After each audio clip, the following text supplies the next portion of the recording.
Semuanya, nama aku Dara. Yuk sini ikut belajar IMC bareng aku. IMC itu apa sih? IMC adalah Concept Marketing Communication Plan yang mengalir strategic goals. Nah, tujuan utama dari IMC adalah untuk mendapatkan awareness. Terus, apa nih yang membedakan IMC dengan PR? Nah, PR sendiri itu tujuan utamanya adalah untuk mendapatkan dan menjaga image perusahaan yang baik. Nah, dari PR yang akhirnya membuat suatu perusahaan memiliki reputasi yang baik ataupun buruk. Kegiatan PR pun itu berhubungan dengan media. Perlu diingat nih teman-teman, kalau bicara marketing itu tidak sama dengan sales. Marketing itu yang membuat strategi penjualannya dan bukan yang menjual. Jadi sales adalah bagian dari marketing. Tom Dukan once said IMC is about creating one voice, one look across all message in the campaign. Maksudnya apa sih? Nah, jadi dalam membuat campaign semuanya itu harus selaras. Mulai dari cara distribution IMT-nya harus disesuaikan dengan perusahaan, industri, dan juga kebutuhannya. Nah, terus tools apa aja sih yang dibutuhin dari IMC Mix? Ada 8. Yang pertama, advertising, seperti peningkatan dan billboard. Yang kedua, ada sales promotion, seperti diskon-diskon di event, ada voucher. Yang ketiga, ada event and experiences, seperti sampling dan test drive. Yang keempat, ada public relations and publicity, seperti press conference. Yang kelima, ada online and social media marketing, seperti Instagram ads. Yang keenam, ada mobile marketing, seperti SMS. Yang ketujuh, ada direct marketing, seperti direct mail dan telemarketing. Dan yang kedelapan, ada personal selling, seperti Yakult yang mereka itu menjual secara langsung. Nah, kalau kita membuat semua itu tepat sasaran, customer harus menjadi tujuan utama strategi marketing. Terus gimana nih cara kita targetingnya?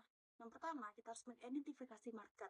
Ada kebutuhan apa yang belum terpenuhi. Yang kedua, kita harus melakukan segmentasi pasarnya. Yang kemudian memperkecil segmentasi menjadi target yang lebih spesifik. Dan yang kemudian yang terakhir, kita harus mempositioning produk atau service kita melalui strategi marketing. How do marketing communication work? Baik lagi, seperti yang udah aku bilang sebelumnya, tujuan utama IMC adalah awareness. Jadi, ini juga menjadi fundamental tolak ukurnya.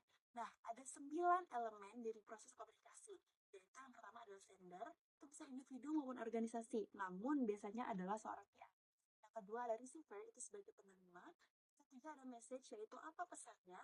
Yang keempat ada communication channel yang menyalurkan pesan dari sender ke receiver. Yang kelima ada encoding, itu representasi brand yang meyakinkan publik tentang brand tersebut. Yang keenam ada decoding, proses gimana receiver menerima pesan yang komprehensif dari sender. Yang ketujuh ada response. Yang kedelapan ada feedback atau timbal balik untuk tahu apa yang diinginkan customer. Dan yang kesembilan ada noise. Untuk mendevelop IMC program, berikut langkah-langkahnya. Yang pertama ada mengidentifikasi target audiensnya. Yang kedua ada determine objektif untuk membangun brand awareness dan brand attitude. Yang ketiga ada design communication, itu untuk menciptakan message strategy, creative strategy, dan message source yang selaras. Yang keempat ada select channels, itu bisa personal seperti face-to-face atau direct marketing, maupun non-personal seperti pameran, poster, sponsor event. Yang kelima ada menentukan budget. Yang keenam ada menentukan IMC mix yang akan digunakan. Yang ketujuh adalah measure results dengan dari awareness hingga ke top of mind. Terus yang kedelapan yang terakhir adalah memanage finance. Produk dan service memiliki marketing mix strategi yang berbeda yang kita kenal dengan 4P untuk produk yang meliputi produk, price, place, promotion, dan juga 7P untuk service yang meliputi produk, price, place, promotion, people, process, dan physical evidence. Gentle reminder, produk tidak harus tangible. Produk adalah apapun yang bisa ditawarkan pada market untuk memenuhi wants dan need-nya. Bisa berupa physical goods, services, experiences, events, orang, tempat, properties, organisasi, informasi, dan idea. Nah, akhir-akhir ini ternyata lagi marak nih terjadi shifting digital marketing. Ada 3 perubahan utama dalam kegiatan berbanyak customer. Yang pertama ada shift in, dari gimana, di mana, kapan customer melihat produk, company, dan suatu brand. Yang kedua, ada metode yang digunakan customer untuk mendapatkan produk itu semakin berkembang. Dan yang ketiga, itu meningkatnya consumer to customer sales, seperti maraknya referral code dan affiliator. Next on to mobile marketing adalah multi-channel online marketing untuk meraih customer melalui berbagai devices dan platform seperti website, email, social media, dan yang lainnya.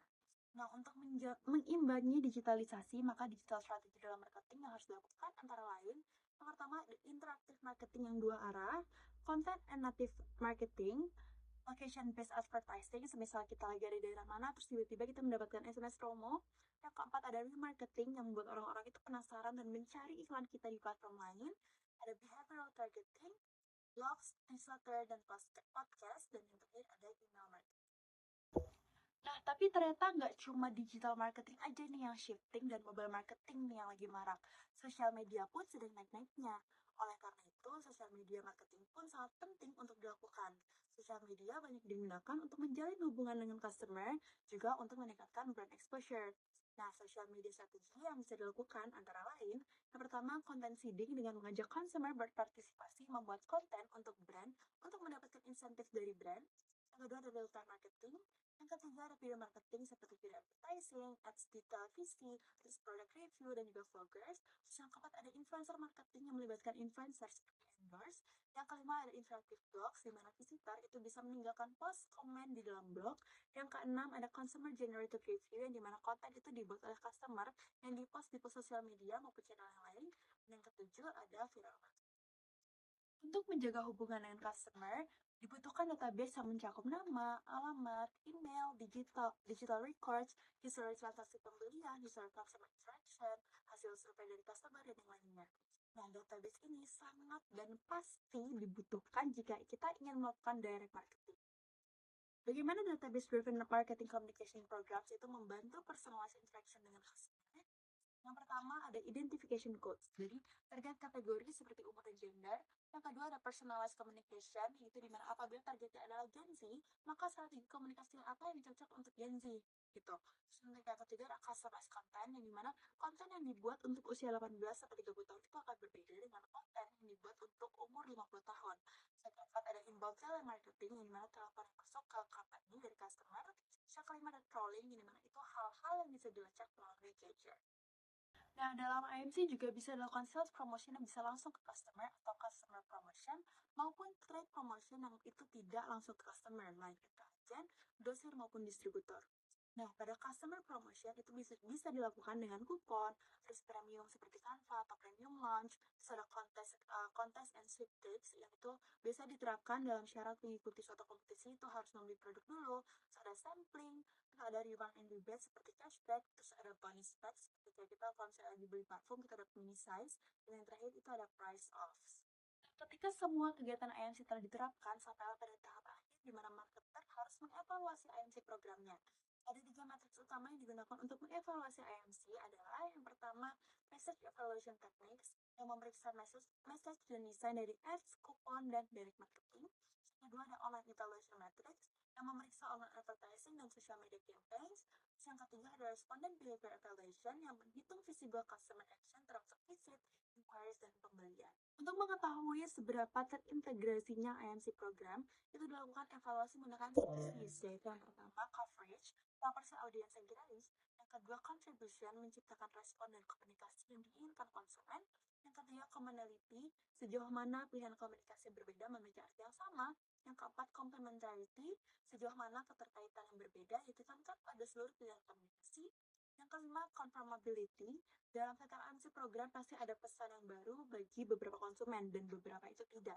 Dan yang terakhir adalah cost. Marketer harus mengevaluasi biaya yang paling efektif dan efisien dari seluruh marketing communication program yang kalian lakukan.